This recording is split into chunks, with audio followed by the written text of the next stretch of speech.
Jaya Radha Madhava Kunja Bihari.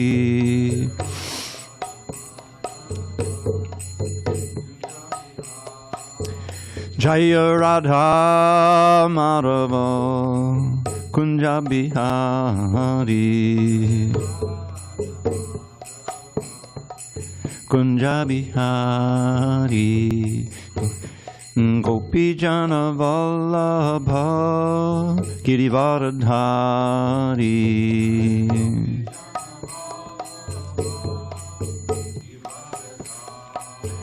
Jaya Gopi Jana Vallabha Girivaradhari.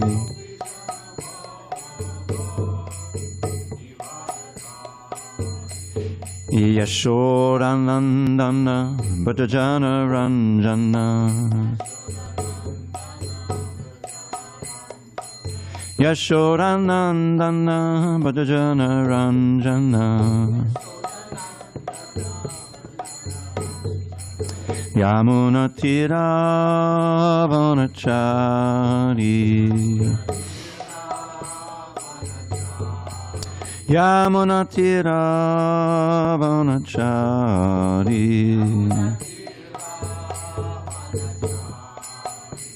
Hare Krishna, Hare Krishna, Krishna Krishna, Hare Hare, Hare Rama, Hare Rama, Rama Rama, Hare Hare.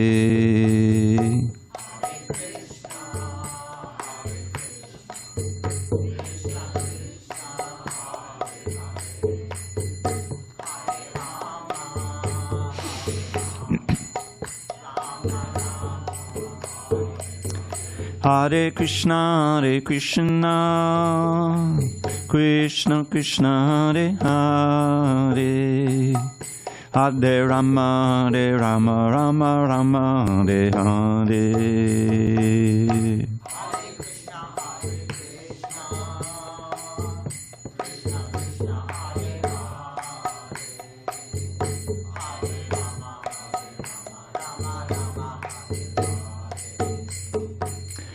Hare Krishna, Hare Krishna, Krishna Krishna, Hare Hare, Hare Rama, Hare Rama, Rama Rama, Hare Hare.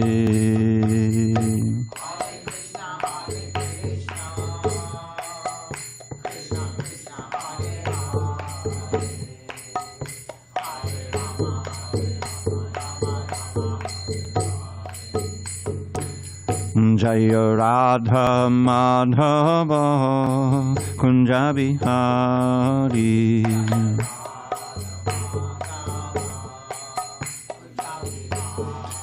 Jaya Radha Madhava Kunja Bihari.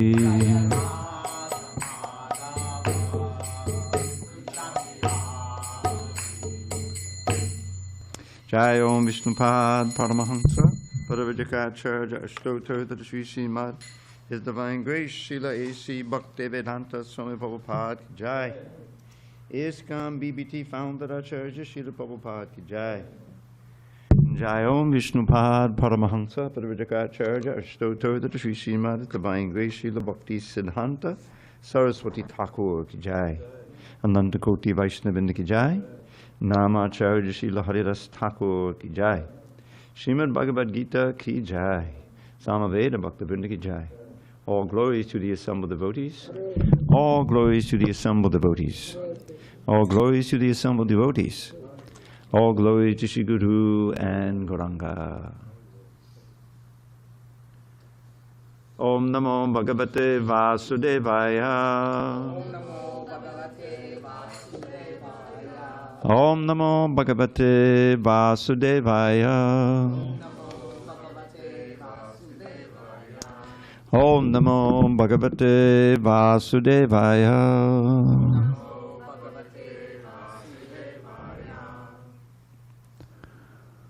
On this 12th day of March 2025 in San Diego, Gaur Purnima Eve, We are studying Srimad Bhagavad Gita as it is, translation and commentary by His Divine Grace A.C. Bhaktivedanta Swami Prabhupada.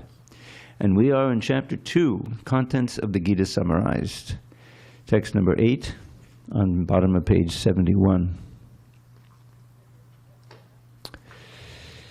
Nahi prapashyami mamapanuryad yachokam utshoshanam indriyanam avapya bhumav asapatnam riddham rajam suranam apicharipatyam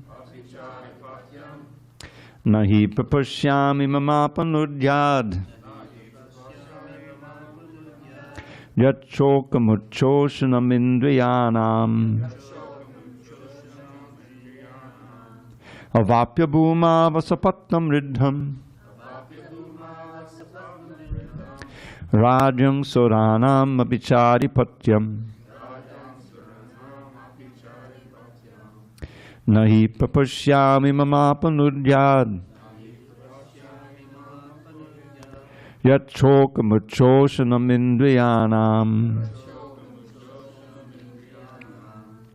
avapya bhuma vasapatnam riddham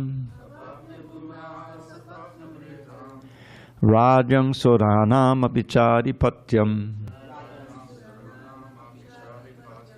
nahi prapashyami mamapanuryad yachokam indriyanam avapya bhuma vasapatnam riddham rajam suranam apicharipatyam. Okay, time out. Mataji, I'm sorry. Can you sit on this side? Because this is kind of the men's side. Would you like me to move? Yeah, I could just move over here. Okay, is that your sheet or that's your sheet? No sheet on the ground. Yeah, I'm asking him, yeah. You can put it on there. Yeah, we have plenty of room over here. In fact, we have a double seat for you, more comfortable. Okay, who's ready to chant? Okay, but now you're ready? Yeah.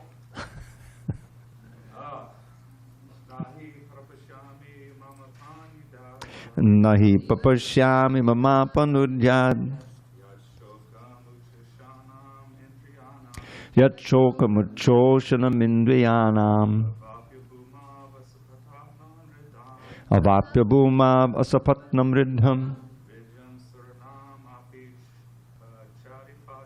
rajam suranam apicharipatyam. Nahi prapashyami mamapanuryad yachokam indriyanam avapya bhuma vasapatnam riddham rajam suranam apicharipatyam. Ladies, you go.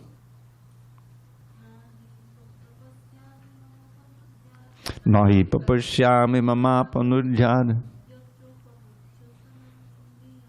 yachokam indriyanam avapya bhuma asapatnam riddham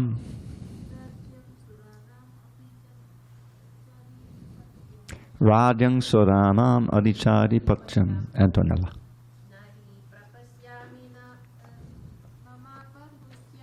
Nahi prapashyami mamapanuryad yachokam indriyanam avapya bhuma vasapatnam riddham rajam suranam apicharipatyam.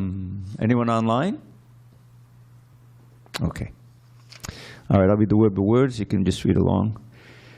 Na, do not, he, certainly, papashyami, I see, mama, my, apanudyat, can drive away, yet that which, shokam, lamentation, uchoshanam, drying up, indriyanam, of the senses, avapya, achieving, bhumau, on the earth, asapatnam, without rival, ridham, prosperous, rajam, kingdom, sodanam, of the demigods, api, even, cha, also, adipatyam, supremacy. Translation. So this is Arjuna speaking to Krishna on the chariot. I can find no means to drive away this grief, which is drying up my senses. I will not be able to dispel it, even if I win a prosperous, unrivaled kingdom on earth with sovereignty like that of the demigods in heaven. Purport. Although Arjuna was putting forward so many arguments based on knowledge of the principles of religion and moral codes, it appears that he was unable to solve his real problem without the help of the spiritual master, Lord Sri Krishna. He, Arjuna, could understand that his so-called knowledge was useless in driving away his problems, which were drying up his whole existence, and it was impossible for him to solve such perplexities without the help of a spiritual master like Lord Krishna. Academic knowledge, scholarship, high position, etc. are all useless in solving the problems of life. Help can be given only by a spiritual master like Krishna. Therefore, the conclusion is that a spiritual master who is 100% Krishna conscious is the bona fide spiritual master, for he can solve the problems of life. Lord Chaitanya said that one who is a master in the science of Krishna consciousness, regardless of his social position, is the real spiritual master. Kiba vipra, kiba nyasi, shudra kene noi, jay Krishna tattva veta se guru hoy. It does not matter whether a person is a vipra, learned scholar in Vedic wisdom, or is born in a lower family, or is in the renounced order of life. If he is a master in the science of Krishna, he is the perfect and bona fide spiritual master. Chaitanya Charitamrita, Madhya Lila 8:128. So, without being a master in the science of Krishna consciousness, no one is a bona fide spiritual master. It is also said in the Vedic literature, Shat karma nipano vipro mantratanta visharadaha. A Vaishnavo guru nasyad Vaishnava shapacho guruhu.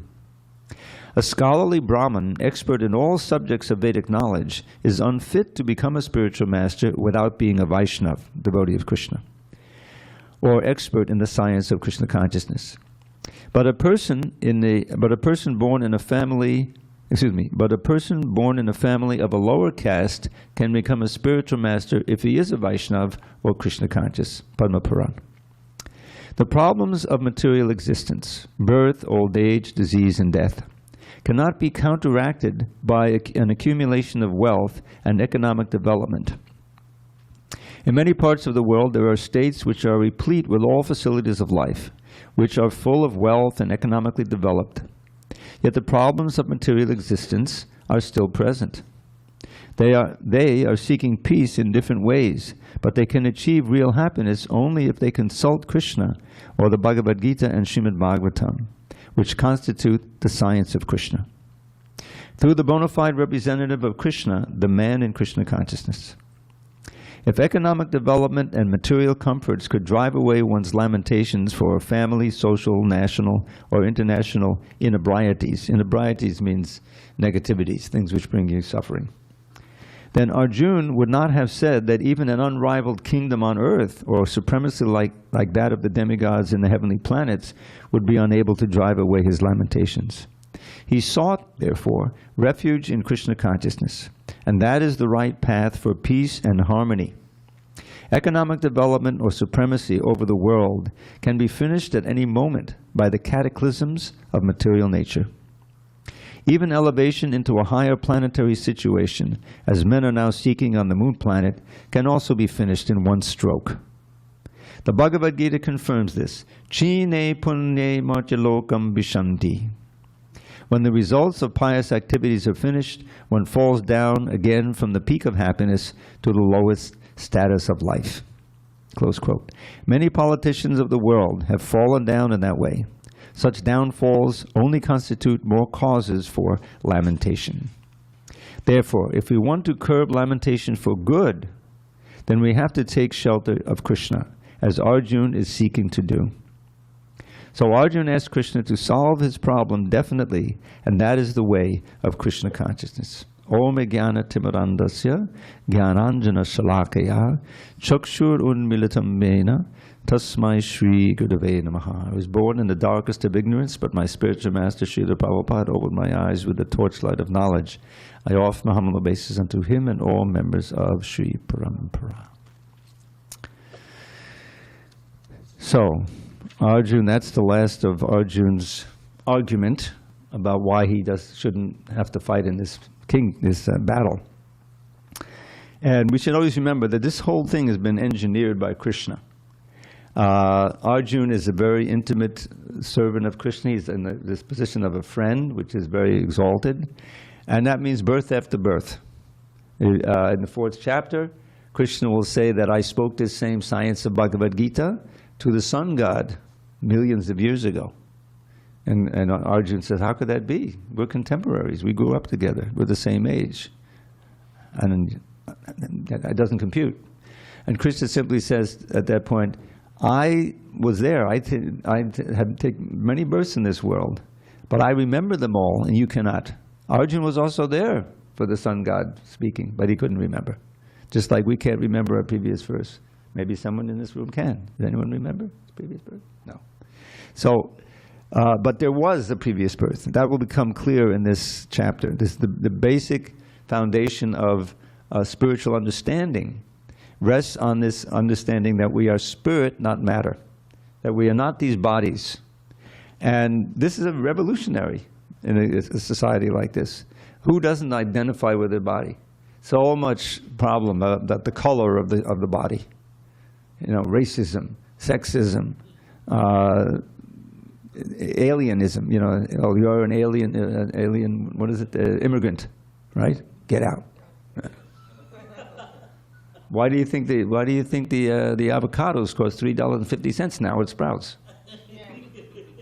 Because they're rounding up, or they're scaring all of the workers in the field. They're hiding out and they can't harvest. Insanity. So this probably a skin disease, this identification with the body, which comes with the territory. In other words, from birth, it's, you know, you're a part of a family and all of this. Okay, that's understood. But in order to progress and even to get on the path of bhakti, it's called the bhakti marga. One has to transcend or understand that this is the basic fallacy that's keeping us bound to this world. And bound to this world means again and again. Nobody dies. In text 20 of this chapter, there's a whole lesson on the soul. And text 20 is like a seminal verse that kind of compounds the whole thing. Jayate mriyate va kadachan nayam budva bhavita va nabhuya ajo nitya shasvato yam purano nahanyate hanyamane sharire. For the soul, the jayate, there's no birth or death at any time. There's no new souls coming into being now and other souls going out.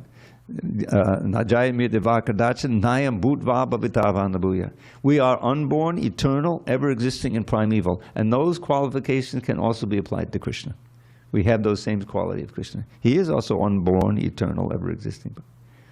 And then the final line, because they're on a battlefield, so you talk, Nahanyate hanyamane sharire. When the body is killed, or dies from natural causes, whatever, but expires, the soul does not. What happens? That'll be described in more detail in the 15th chapter and other places. You go to another body. What determines that body? And then the whole idea will come and explain in the purports and the verses that we actually have two bodies. We have the gross body, which is what we commonly call the body we see in the mirror that we live in all the time. But we also have the subtle body, which is more important: mind, intelligence, and ego. Ego is the sense of self. And the mind, we all have a mind, and we all have an intelligence. Intelligence is a discriminating factor. And this is the great advantage of human life, is that the intelligence is developed so we can ask the right questions. The whole thing is which questions to ask, right? We're either going to ask him, where is food? Where is shelter? Where is my mate? You know, what's the price of the stock today? There's always these questions, right? Those are the wrong questions. The right question is encouraged at the beginning of the Vedanta Sutra.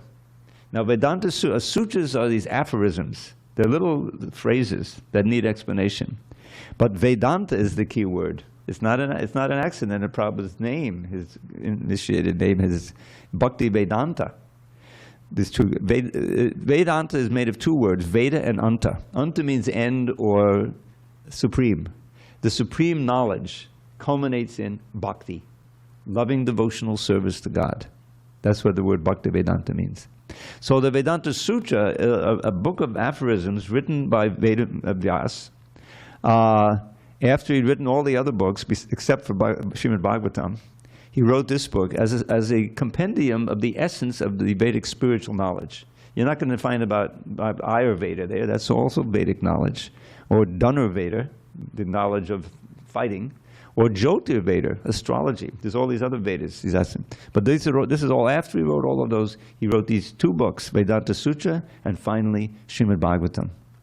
And so what's the first aphorism? All of them are very important. That's the idea. They're extremely significant. So it says, the book begins with the word therefore. What? Therefore, we know comes at the end of an argument, right? It says, now, therefore.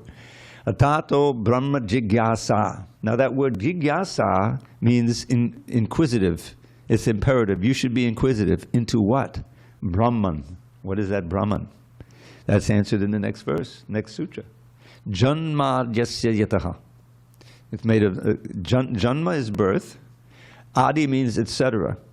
So he's speaking about the creation of everything, both our bodies and everything we see. Birth, sustenance, and ultimate destruction. Everything material has. This building was was created or constructed at a certain time, I think in the 30s or 40s. It's an old building. And it's now, it's been renovated. It's a beautiful temple now. And eventually, the time will come when it is dissolved. Same thing with our bodies, right? We go with 6 changes. The Shadvikar, I think it's Shadvikar. We're born, we grow, right? We stay for some time. We produce byproducts, like children. You dwindle, and eventually you die. Six different things. But you don't die. The body dies. That's the whole point. So Arjuna has been put into, or one purport of he's taking on this bodily conception of life. This is a great fallacy. Everyone has it. Without this instruction and this knowledge, what else are you going to identify with? You grow up, you're a little baby, your mother, oh, this is my mother, Then after a while you learn your name, your last name. Oh, okay, I belong to the Smiths. Okay, And there's the Joneses over there. And I live in this house, and they live in that house, and I'm a boy, and he's a girl, there's some girls, like that. And it all revolves around your physical nature. Who are my grandfathers, right? You can get your genealogy. Oh, that's who I am, But that's not who you are. You just happen to be born into that family. And eventually you'll die, and you'll go into another family. And in this age of Kali, it's a good chance that if you don't get some of this knowledge and practice, you'll lose the human form of life. It's not a given. Once you get to the human form of life, you can go down, and rarely you can go up. Prabhupada, I think, refers in here later on, that we can also go to the heavenly planets. There's higher planets where you live a much longer time, you enjoy much better facility for physical and mental enjoyment, like that. But it's all due to what they call pious activity. You're very kind, you do charity, you plant trees, you're generous, you do sacrifices for the gods, all these things. Okay, you've earned your trip to Indraloka. And what is in Indra? Oh, Tetam Bhuktva Svargalokam. Svarga means heaven. Svargalokam Vishalam. Then you enjoy Vishalam, wonderful delights, for a long, long time. But then the next line says, Chine punye martyalokam vishanti. Getting those pious credits is just like putting money in the bank, And then you have your credit card. You can spend it. All right, let's go to Hawaii. You can get on the plane. And then when you're in Hawaii, you can get into the hotel, right? And then you can go to the restaurant. We're having a great time. It was worth it. Working hard, and filling up the bank account. But then at a certain point, you give your card to the hotel manager and say, "Oh, I'm sorry, Mr. Smith. This one, do you have another card?" No. Well, I'm sorry, you can't say. All right, we'll have to go back to the mainland and work some more. So it's the same light. The chine punye, when your pious credits are used up, you fall down again to this world. So what did you do? You didn't make any progress to solve the problem of life, which is birth, old age, disease, and death, which can only be solved by going back home, back to Godhead, to the Vaikuntha planets, where there's no anxiety. You don't have to have any anxiety that you're going to be kicked out. No one is kicked out of Vaikuntha. That is our home. And the highest planet of Vaikuntha planet, is Goloka Vrindavan. The Goloka means the planet of the cows. In other words, this is Krishna's own home. You see? He has other manifestations. Vishnu, with 4 arms, stand, and everyone's in the Dasya Rasa servanthood. That's good, but that's not the goal of the Gaudiya Vaishnava Bhaktas. We want to go to the ultimate home of Krishna, of God, where Krishna is there with his flute in most all attractive form and all of the Leela that you read about. That's where we came from. Why did we leave? That's a big mystery. That was a dumb move, to turn away from God and try to be independent. Why can't I be Krishna? Let me also be an enjoyer, and a master. No, that is not our position. We can enjoy like anything if we revive our original nature as servants of God. We remain servants now, but now we're serving other things. I'll give you a nice verse in a poem in a minute about that. But let's just review this verse. And purport. Prabhupada gives some. So this is Arjun's last argument here. He's made his argument why he doesn't want to fight. And he says, I don't find it means to solve and drive this grief which is drying up my senses. And winning the war and getting a prosperous, unrivaled kingdom on earth with the sovereignty, even like that of demigods, won't do it. Because as he said before, you remember, all of his beloved teachers on the other side, his grandfather figure who helped raise him, and all kinds of cousins and relatives. And so he said, even if I win the war and I get this unrivaled kingdom, it'll be soaked with the blood of the people I love. So who needs that? Let me go off to the forest and just beg, But he knows he's not suited for that. That's not his nature. So he's kind of discouraged, paralyzed. He sits down on the chariot, drops his bow and arrows, which is a big thing for the Kshatriyas, and he surrenders to Krishna. The previous verse, the key verse, Karpanya dosho pahata svabhava. So really what it means is this miserly weakness has stolen away my real nature. Svabhava is now destroyed because of all of this confusion. And I do not know what my real dharma is. See, in human life, it should be a big concern of ours. What is dharma? What is my duty now that I can achieve the ultimate goal of life, that I can achieve real benefit? That should be another one of our queries, So Arjun says, I'm bewildered now. I don't know what my real dharma is. On one level, I understand I should fight, but there's so many barriers here, emotional barriers, that I'm paralyzed. So he did the right thing. He surrendered to Krishna. Now, no more of this friend to friend talking. I'm now in the position of your shishya. And shishya says, shariman tvam papannam, key word, papannam. I surrender to you. You see, now I'm going to ask you questions, and please enlighten me so I can overcome this dilemma. So we're also in that position. We don't know. We're in ignorance of what our real dharma is, that we can achieve, first of all, liberation from birth, old age, disease, and death. That's a basic goal that we should all have.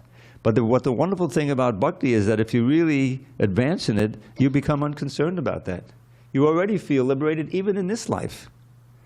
Even in this life. This is the strength of bhakti. And the wonderful verse by Bilvamangal Thakur, I just heard Prabhupada quoted on a verse, on a tape. So he says, Bilvamangal, near the end of his wonderful Krishna Karnamrita, Bhaktis tvayis chidatara bhagavan yadisyad daivena nak palati divya kishora murti. Mukti swayam mukulitanjali sevate sman dharmartha kama gata yaksamayak patiksha. So you need a little background in this. There's 4 common goals in the Vedic culture: dharma, artha, kama, and moksha. You see? So dharma in this context means following your duty, in varnashram dharma. and doing the right thing, you see. That's the Dharma. And from that Dharma, then you get Artha. You become prosperous. Okay, it's very pious. You become prosperous. You worship the demigods, everything. And then with that Artha, you can enjoy life. Kama, different varieties of within moral bounds and so forth. But then when you see that this is not really solving my problem, because I'm getting this money and enjoying my life, but I'm getting deeply entangled in this material world, I'm going to take birth again. I don't want that. So then you want moksha. Moksha means liberation. But there are all the different kinds of liberation. One can be liberated simply and merge into the Brahman effulgence, the effulgence of God, you see. No varieties. There's no, you don't even have a body. You're just a pure conscious soul. Now the advantage of that is, no more birth, no more death, no more old age, no more disease. Now what? What do I do? So the thing is, it's like, what are they, the sensory deprivation chambers? Have you ever seen those? I don't know. They exist though, right? They put the temperature exactly so it's comfortable, and you lie in there, they cover it over. And I don't know if they put some salt in the water or something so you can float in there. What a feeling. What time is it? I got to go pay the rent. Okay, let me get out, you see. You can't stay in there forever. So in the Brahman effulgence, Hare Krishna. Would you like to stay for the Bhagavad Gita class? Yeah. We'll have darshan at 8:15 if you 8:15 for darshan. Yeah, okay, let them sit there. So just make sure they have books. So, where was I? Oh yes. So so mukti. So that kind of elevation to heaven is not going to help us. We just come back down here again. So, and even mukti of just getting free from birth, old age, disease, and death, and merging into Brahman, which is possible with great effort, it's not secure because it's unnatural for us. We are not only eternal, but we're eternal persons. We have our spiritual eyes, ears, and body, and everything, and desires that are now covered by our illusion because we identify with this body. So in that Brahman, you haven't developed a body. You're just there, existing, conscious of being conscious, And so it becomes like the sensory deprivation chamber. Eventually, your reasons for being there, what a relief, now I can just kick back and just enjoy just living. But eventually your duties or imperatives mean you have to get out of there, right?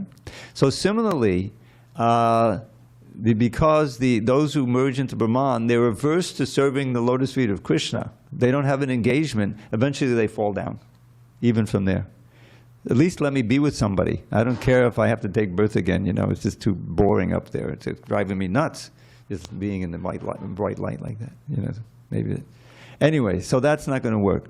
So here's what Bilva Mangal says about mukti, which is the fourth of the goals, Vedic goals. He says, Bhakti stvahi, speaking directly to Krishna, Bhakti stvahi chidatada bhagavan hidi sad, daive nanak padati divya kishora muti, mukti svayam mukulitanjali sevate sman, dharma artha kama kate yaksama yak patiksha. So he mentions the dharma artha kama and mukti there, and moksha in the verse. But here's what he says. He says, my dear Lord, he says, if one is firmly fixed in your devotional service, Bhakti stvahi chidatada Bhagavan, O Krishna, yadi syad, if that happens, then this comes about. Syat means comes about. Daivein and polity divya, the real fruit of this absorption in bhakti will come about. Is it mukti? He says no. It's a vision of your beautiful adolescent form. In other words, Krishna reveals himself to you, which is millions of times more valuable than mukti. And as far as mukti is concerned, she's waiting by the door with the Anjali. This is one of the mudras, right? Anjali, how can I serve you? Now it's interesting because, we have Pushpanjali. You keep flowers in there and then you offer, or you keep your heart in there, But in other disciplines, I'm not going to say what religion they have. This is the prayer. This is it, right? Please give me something. There's nothing in there, You're petitioning to God. Please give me this. Please give me this. But the devotee is, how can I offer you this? How can I offer this? You see. So she's saying, how can I serve you? Mukti, in other words, mukti comes in the train of bhakti without further. You don't have to worry about it. You're already liberated. You're not coming back again. They're going to Krishna. But the end result is you'll be reinstated in your original service to the Lord with the original form and an eternal, ever variegated. It's ever new. It's not like the Brahman effulgence where it gets old.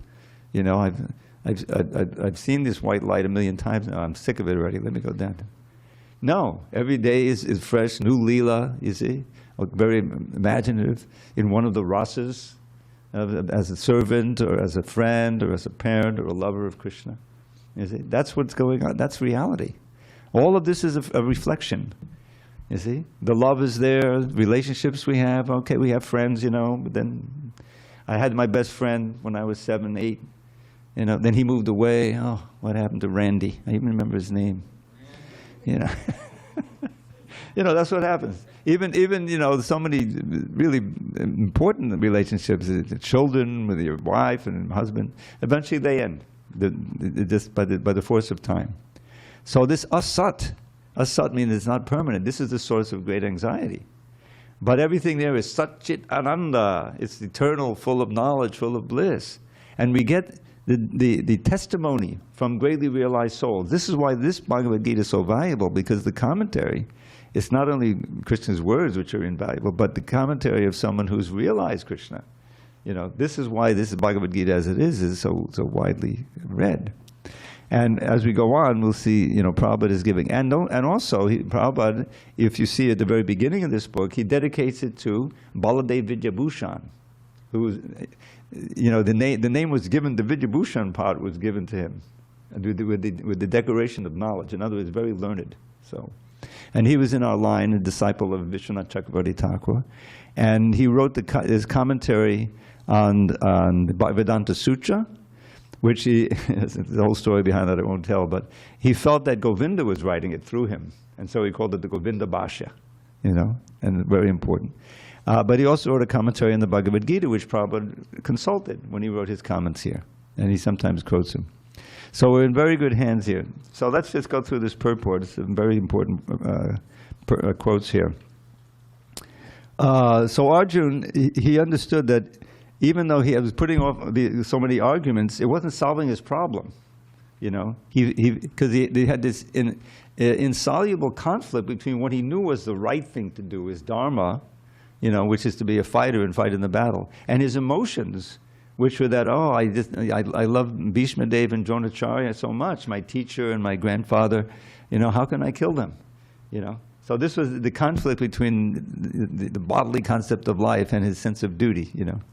So he comes to Krishna and he asks him, please resolve it for me. I'm surrendering to you. Now the word shishya is important. But Sanskrit is such a wonderful language. Does anyone know how to turn the heat off? I turned it on when I came in here, but now we've closed the door. It's become quite warm. Maybe I'm speaking a little too heated. Am I speaking? So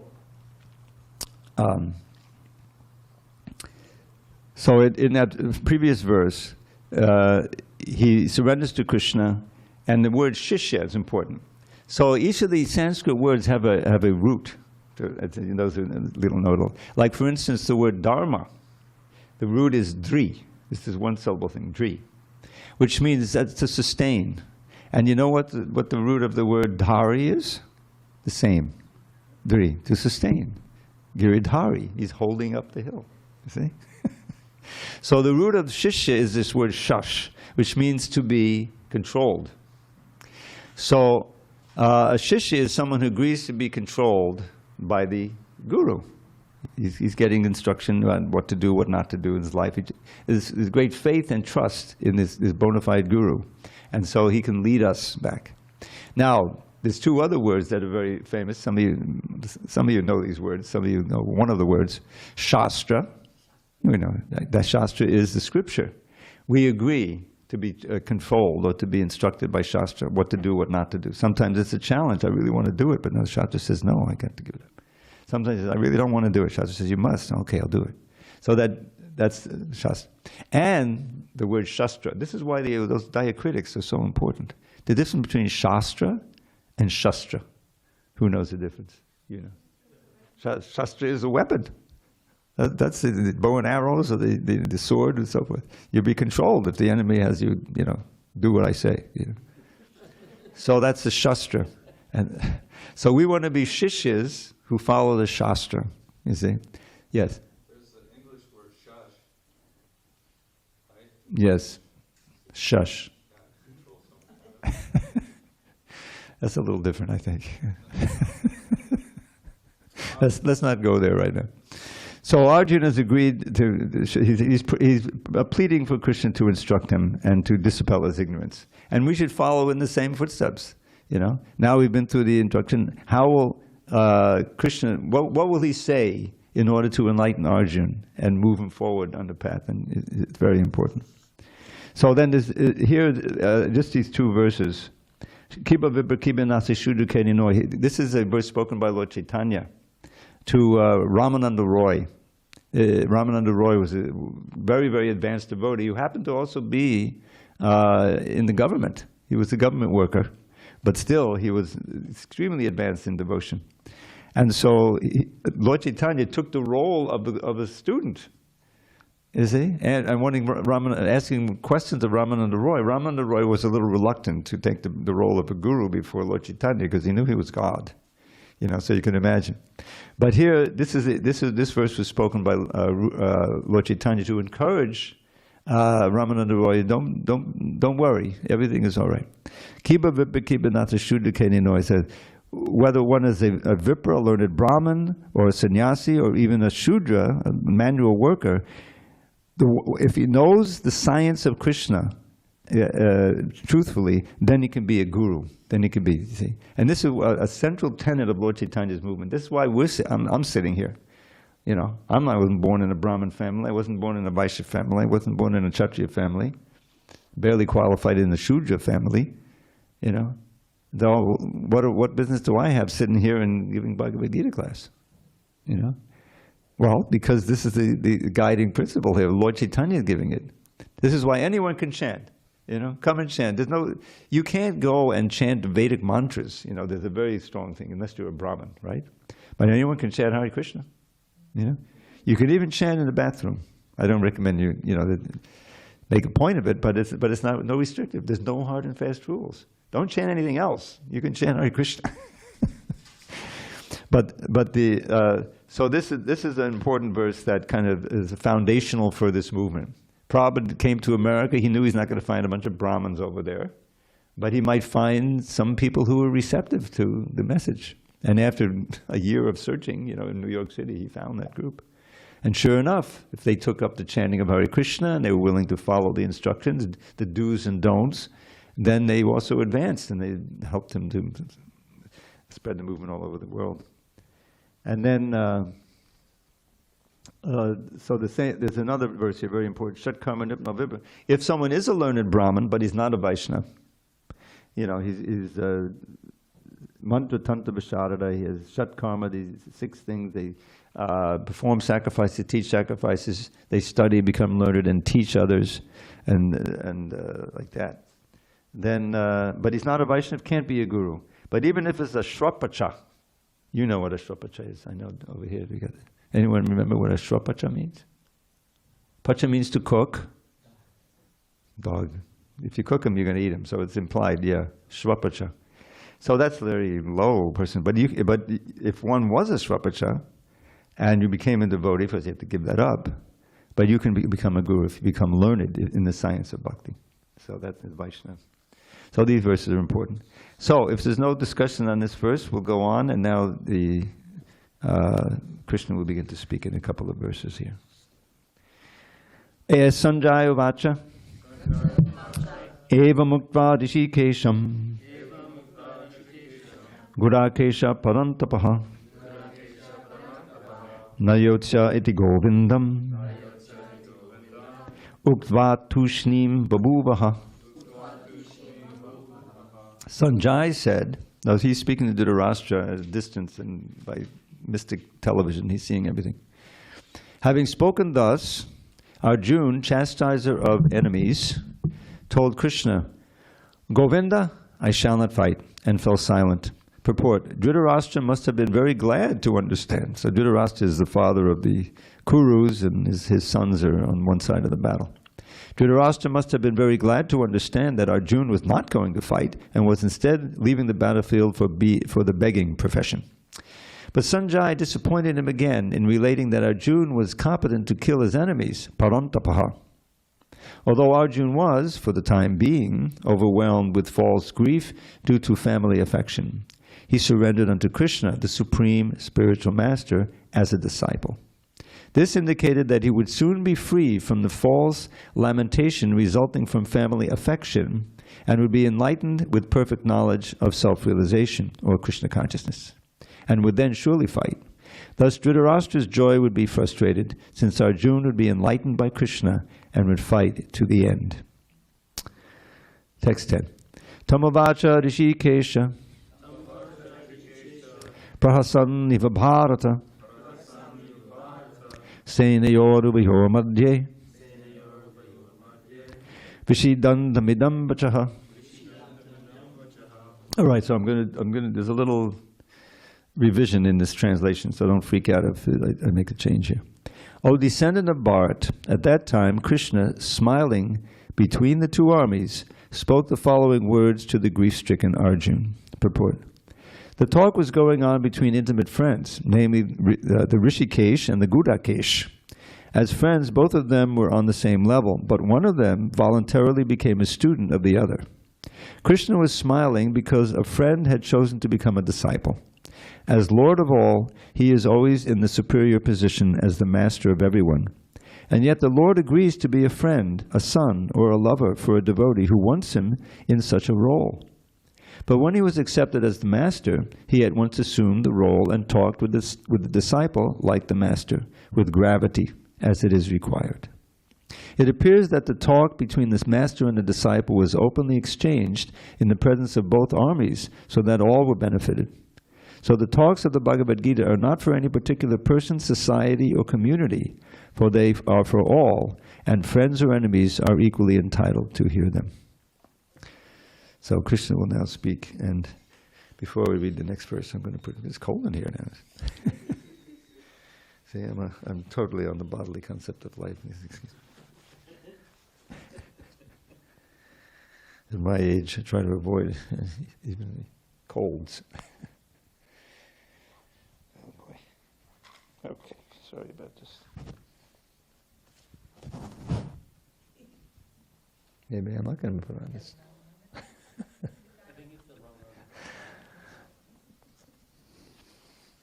No, you're right. I got it backwards. Okay. See, I need a guru. Everyone needs instruction. Otherwise you can't succeed at anything. All right, that's enough. Okay. That'll be enough. All right. So text 11, right? There we go. Shri Bhagavan Vacha Ashochanan Vashochastvam Pragyavarangsha Bhashase Gatasuna Gatasungscha Nanushochanti Panditaha. I'm sorry, it's Panditaha. The Supreme Personality of Godhead said, while speaking learned words, you are mourning for what is not worthy of grief. Those who are wise lament neither for the living nor for the dead. Purport. The Lord at once took the position of the teacher and chastised the student, calling him indirectly a fool. The Lord said, you are talking like a learned man, but you do not know that one who is learned, one who knows what is body and what is soul, does not lament for any stage of the body, neither in the living nor in the dead condition. As explained in later chapters, it will be clear that knowledge means to know matter and spirit and the controller of both. Arjuna argued that religious principles should be given more importance than politics or sociology. But he did not know that knowledge of matter, soul, and the supreme is even more important than religious formularies. And because he was lacking in that knowledge, he should not have posed himself as a very learned man. As he did not happen to be a very learned man, he was consequently lamenting for something which was unworthy of lamentation. The body is born and is destined to be vanquished today or tomorrow. Therefore, the body is not as important as the soul. One who knows this is actually learned, and for him there is no cause for lamentation, regardless of the conditions of the material body. So, let's see. So, Ashocana Vashochastram.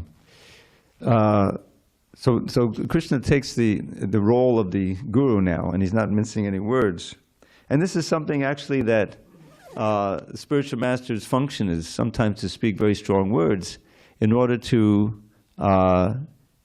There's a beautiful verse in the 11th canto. It says, what is it? I forget the Sanskrit exactly, but it says, therefore one should take shelter of a spiritual master, and because a genuine spiritual master can excise the unwanted desires in the heart with the sharp words, with the sword of sharp words. Sometimes he's chastising him. Pragyavadam Shabasa say, you're speaking so-called learned words, but no pundit will actually lament for what you're lamenting for. You see, that's strong words. So right away he's raising it up. What is that thing he's lamenting for? For the bodies, for the material relationships. All of his arguments for that. Even when he talks about the danger of the Shraddha ceremonies being stopped for the Pitris, for the ancestors, and I've heard that those whose those rituals stopped, and then people go to hell. So he was thinking, I'll be responsible and all of these things. But it's all on the basis of material relationship, you see. And as will become clear, Krishna tells him, look, whether you leave the battlefield or not, everyone's dying on this battlefield except you Pandavas, basically. This is my arrangement. And it's all for the ultimate good of the world, because to reinstitute Dharma in the person of Yudhishthira. See, rather than have the Duryodhana and his cohort, run the world. So this is Krishna's plan. And Arjuna, and at least externally, Arjuna's bodily relationships and his emotions are standing in the way of it, because Arjuna is the key element in a fight of one side. He's the leading fighter on the Pandava side. So he's chastising him here. You're speaking so-called learned words, but you don't know what you're talking about. You fool. All right, one more verse. Natve vaham jasunasam Natvam neme janadipaha Nachaiva nabhavishyama Sarve vayamatakparam. Never was there a time when I did not exist, nor you, nor all these kings, nor in the future shall any of us cease to be. Purport: in the Vedas, in the Katha Upanishad, as well as in the Shvetashvatara Upanishad, it is said that the Supreme Personality of Godhead is the maintainer of innumerable living entities, in terms of their different situations, according to individual work and reaction of work. That Supreme Personality of Godhead is also, by his plenary portions, alive in the heart of every living entity. Only saintly persons who can see, within and without, the same Supreme Lord can actually attain to perfect and eternal peace. So this is the verse he's referring to. I'll say, you say. Nityo nityam chaitanas chaitananam eko bahunam yovadadati kamam tamatmastam ye nupashyanti dhiras tesham shanti shasvati netaresham. Katha Upanishad 2.2.13. The same Vedic truth given to Arjuna is given to all persons in the world who pose themselves as very learned, but factually have but a poor fund of knowledge. The Lord says clearly that he himself, Arjuna, and all the kings who are assembled on the battlefield are eternally individual beings, And the Lord is eternally the maintainer of the individual living entities, both in their conditioned and in their liberated situations. The Supreme Personality of Godhead is the supreme individual person, and Arjuna, the Lord's eternal associate, and all the kings assembled there are individual eternal persons. So we're going to stop there, and we're going to pick up on this verse on Monday, because I wanted to share one verse with you that embodies this idea that we're always servants, but who we are serving and what we are serving makes all the difference. So this is a verse spoken by Lord Chaitanya when he was instructing Sanatana Goswami, and it's recorded in the Chaitanya Charitamrita, and I put it into a little poem. So the Sanskrit goes like this: Kamadinam katina katita palita durnideshas tesham jata mayana karuna nattapano pashantihi utsrijaitan hadiyatupate sampratam labdha buddhis tvamayata kshadanam abhayam mamniyung svatmadasye. So you remember I mentioned that we all have our dharma. We have this nature that is the essence, like the dharma of a chair as it holds you up. If you sit on it, it collapses. It's not following its dharma.